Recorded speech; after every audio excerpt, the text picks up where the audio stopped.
Greetings everyone. Today we're going to explore graphing linear equations, but today in this video we're going to have to isolate y first and then use our tables. We do have other videos that go ahead with y already isolated, so if you need that, make sure to check out that video. The first thing I would like you to jot down is our rules. We haven't written these down yet, so make sure that you have these somewhere in your notes. Our first and our new step is we need to isolate the output, which means we need to get y by itself, or sometimes you might even see f of x since they mean the same thing. Then we'll continue on with our previous lesson. You're going to use or choose 5x values. Typically, I will give you the 5x values.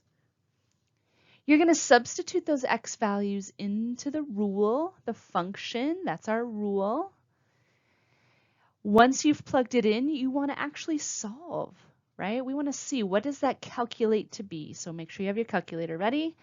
And when you are done, you're going to have a set of x, y points. So we want to plot those, connect them with a line with arrows on the end. All right, let's put this into a practice with our first example. We do have a note sheet for this, which would definitely help, especially since we have some graphs and tables. So the first thing we want to do, step 1, isolate the output. I need to get y by itself. So instead of a positive 2x, I'm going to minus 2x. The 2y falls down. We've got 10 minus 2x. I can't combine those. One has a letter, one doesn't. The next step, instead of y times 2, we're going to divide by 2. Now, dividing and multiplying is special because I can divide anything. So 10 divided by 2, 5. 2 divided by 2, 1. So what we've just created is our rule. This is our rule. So when I go over to my table, I need to repeat my rule, but instead of x, we're going to plug in our x value. So on the first one, our x value is -2, then -1, then 0, then 1, then 2. And some of you maybe instead of parentheses did dots. That's fine. Now, don't forget PEMDAS. We need to multiply before we take care of the 5. So that means -1 times -2 is +2. Then I have the 5, which makes 7. See how I did that? -1 times -1 is +1. Combine that with the 5. -1 times 0 is 0. Combine that with the 5. -1 times 1 is -1. So 5 minus 1, and you can see your pattern there in your y's. So we're going to arrive at a 3. Let's plot our dots. A -2, 7. So remember, you could write that if you need to. You don't have to. But -2, 7 means left 2, up 7. -1, 6, left 1, up 6. 0, 5, up 5. 1, 4, right 1, up 4. And 2, 3, right 2, up 3. Everything that I'm going to give you in this unit and the next is going to be lines, meaning I should see a perfect line that I can connect with arrows on the end. Let's try another one. This one looks a little different because you'll notice I have parentheses, and we always need to take care of parentheses first. So let's distribute that -2. I'm going to have -2x. A -2 times a +3, -6. I didn't use the y minus 5, so it falls down. Now if I look, I can get y by itself pretty easily. Instead of -5, add 5. We want to undo it. Now I can't add 5 to the x, so let's write it over here under the 6. Opposites go away. The y falls down. -2x falls down. And a -6 plus 5 is a -1. That's our rule, -2x minus 1. Let's write that here. This time I'm going to use a dot for multiplying, and I'm going to leave a little space where my x is going to go. So I like to write the rule first and then fill in the blanks. Instead of x, let's plug in a -2, a -1, a 0, a 1, a 2. Alrighty, let's calculate. -2 times -2 gets me to 4, and 4 minus 1 is 3. -2 times -1 is 2. 2 minus 1, 1. -2 times 0, 0 minus 1. -2 times 1 is -2 minus 1. -2 times 2 is -4 minus 1. We've got our dots.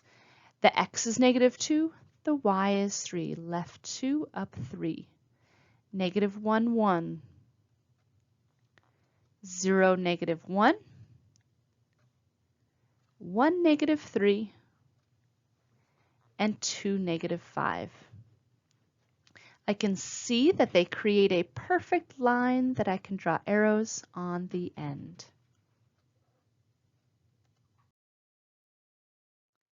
Let's try this one. We're going to draw a line down the equal sign, and we want to isolate y. Instead of subtract or negative x, we're going to add x. The 2y falls down, equals falls down, and I have a -8 plus x. And I'm going to put a 1 in front just to remind myself that there is a number there. Instead of y times 2, we want to undo it and divide by 2. So I'm going to have a y equals -4, and you'll notice I'm going to have a fraction plus a half x. Look at that rule. So my rule is -4 plus half of x. Now you'll notice here I don't have my x values plugged in. Here's the thing. If we're timesing by a half, we want to choose easy x values. We want x values that can cut in half. Well, what's the easiest number to cut in half? 0. So let's keep 0 in the middle. So we're going to have 1/2 times 0 instead of x. What's the next number that would be easy to cut in half? A 2. If I have a 2, that's easy to cut in half. So if I look, even numbers would be helpful because they cut in half so nicely. So instead of counting by 1s, I'm counting by 2s. Let's do a little bit of calculating. I need to multiply first. So the -4 hangs out. Half of 4 is +2. Half of 2, +1. Half of 0, 0. So I'm writing this out because I need to multiply first.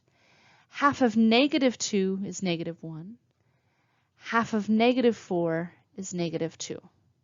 So see how I just carried that -4 over? Now we just need to add or subtract to get to our y values.